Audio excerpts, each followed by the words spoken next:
think the music evokes a lot of images, and I think that, like, even if Ogre was to write poetry beforehand, before going in, I think that he would be compelled to write something from the images that are evoked from the music. Well, it could be getting easier for me because I can conceptualize that and get that in my head in different melodies, but it works best just to go in and do it. He has a rough idea about what he wants, what sort of boundaries he wants to work within, because we write a large variety of music and quite often hand him a tape that has 20, 25 songs on it. We actually only end up finishing 10 or 11, 13 songs, you know. And so it's really challenging. I quite often know which ones, when we finish writing, that I sort of know which ones he'll like and which ones he won't Killing like. Game is a good example of something that was incredible to sing to. It took me 15 minutes to write lyrics to it. It's one of the best songs in the album.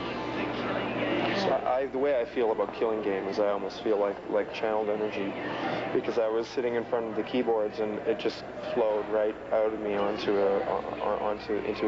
the digital recorder, and I just don't even know where it came from because I can't even play one single note of it since then.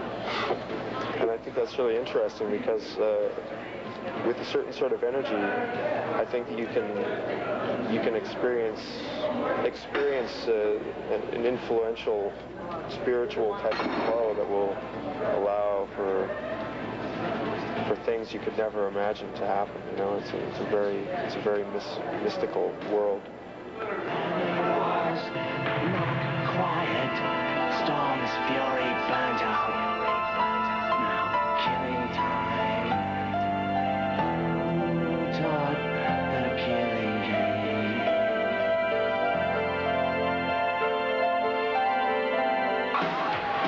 Time's taught the killing game.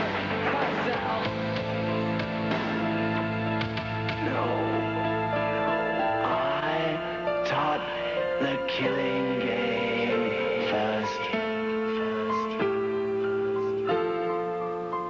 Now, when you guys were working on the album, was the visual, the set, the film, everything, was that all conceptualized at the same time, or how did that work?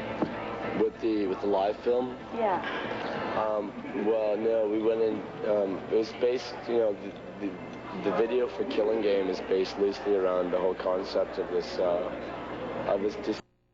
disembodied person on stage at first, and connects with the image on the screen, and then becomes disembodied from the image, and is left kind of a shell to be controlled in a puppet-like way by various things, be it the screen, be it certain temptations on stage, be it certain physical temptations to mutilate oneself or cut into the physical body, and then it turns to what we call the virtual reality helmet, which is right back there, for some sort of a fix or a stabilizer of sorts to kind of calm the nerves, and gets a rush off it at first, but on subsequent visits tends to absorb the serious side effects from the whole thing, and are in a various stages that breaks down the character into something that's called Guilt Man. And then the retrieval of that person and the reconnection with the character on the film, and then the subsequent breakdown, which is a surprise after that. Passing words,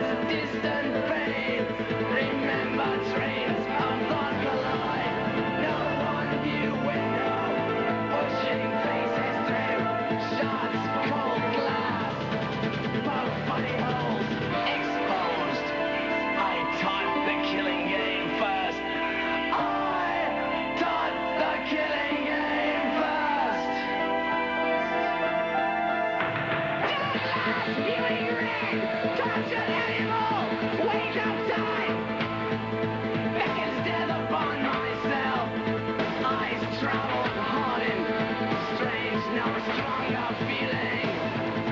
Tempting motion, slows to a crawl. Place that bitch for fucking. It's so trap, let go, last breaks that shot. Give it somebody, give it in, give it just like that.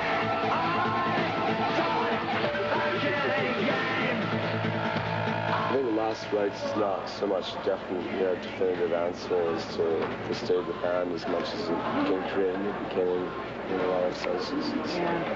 We all die and I was born every day, and so it kind of marks the end. For me, lyrically, it marks the end of a period of talking about myself and that whole spiel. Well, that's cool. It's the end of, it's the end and the beginning, like Ogre says, and I really feel. But the beginning is the most Maybe some important video, part. right? Really feel positive about the next step.